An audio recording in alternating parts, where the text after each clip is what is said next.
Meanwhile, free agency up and running. Miami may have found the answer in spending some money. Kyle Lowry signed. You got an extension for Jimmy Butler and Duncan Robinson getting $90 million, Coach. Thoughts on their splurge here out the gate? Well, I thought the cruise ship industry was on pause right now, but Mickey Harrison, he and Pat Riley, they're opening up the checkbook. They're spending some money, and Kyle Lowry was obviously the headline story in that signing. Coming over from Toronto, NBA champion, hard-nosed Philadelphia guy. They wanted him to have the same kind of effect Chris Paul has had on the Phoenix Suns. So just perfect signing for them. But also, you look at Duncan Robinson got paid, but PJ Tucker, after winning the championship with Milwaukee, now secures that wing defensive position. Now you got Robinson that can make shots and create space. That's a luxury to have somebody that's prolific from behind the three-point line. Then Jimmy Butler gets an extension. So I think Miami now moves to one of the top three teams in the Eastern Conference, not necessarily a favorite to dethrone the Milwaukee Bucks, but I think PJ Tucker, the Milwaukee Bucks losing PJ Tucker to that 2-year, $15 million contract to Miami. Miami adding Tucker along with Lowry, re-signing Duncan Robinson. They'll get over their sophomore slump after making it to the finals 2 years ago. Miami Heat, watch out.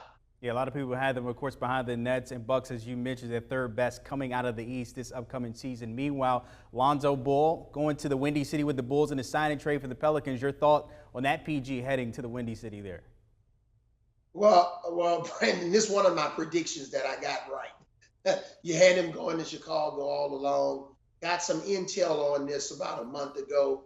And, they signed him to that offer sheet or sign and trade. We knew whatever was going to happen, New Orleans wasn't going to match it. But they were able to work out a sign and trade. New Orleans got, a second-round pick or two. But this is a good move for Lonzo, change of scenery. He's shooting the ball much better from the outside.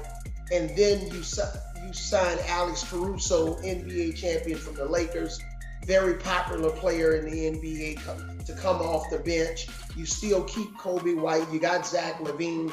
I really like the moves that the Chicago Bulls front office have made here in the free agency. People forget Lonzo Ball just 23, so age is a factor in that, of course, more growth. Meanwhile, the Lakers, though, got a little older from free agency here, adding some old faces back to L.A. Dwight Howard, Trevor Ariza, Kent Bazemore, and Wayne Ellington. Your thoughts of them kind of filling out the roster beyond that big three in L.A.?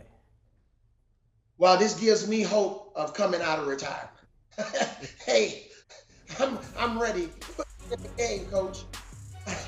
When you look at these guys, wow, this is I wouldn't quite call it AARP, but this team is an older team. They still have to fill out the rest of the roster. But when you look at Dwight Howard, now this is his third time with the Lakers. Trevor Ariza has been there. But I'm still, where's the shooting, the consistent shooting from the outside? Can Ariza and Ellington, Bazemore shoot the ball consistently? What about the long-term durability during the season? These guys have been injury prone. Even LeBron James has gotten injured now. Anthony Davis has been injury prone. 82-game season. Man, how many times can you get the Temptations back together? But there's hope for Coach Avery to come out of retirement and run that pick and roll with the Lakers, Brandon. Coach, just call Rob Pelinka. I mean, you never know. He might be calling that phone. 55 for 5. You say you still got it in you. Ringing. My phone's ringing. Oh, going to L.A. All right, you broke it here. Coach, as always, my friend, appreciate your time. Love to see that. That'd be interesting to see. Coach in Laker colors. Why not? Of course, free agency still up and running. A lot of question marks. Kawhi Leonard declining that team option. Still an unrestricted free agent there. Others, you got to look out for John Collins out of the ATL. DeMar DeRozan, a hot topic as well. Maybe going back to L.A. Lakers, Clippers, and Spencer Dinwiddie. Currently in talks with the Wizards to see how those three pan out when we're talking those top 10 left on the free agency board. Want a sports network that delivers everything that matters about the game? The highlights, the picks, the instant analysis. No yelling, no fake debates, no politics. Hit the subscribe button and never miss a moment.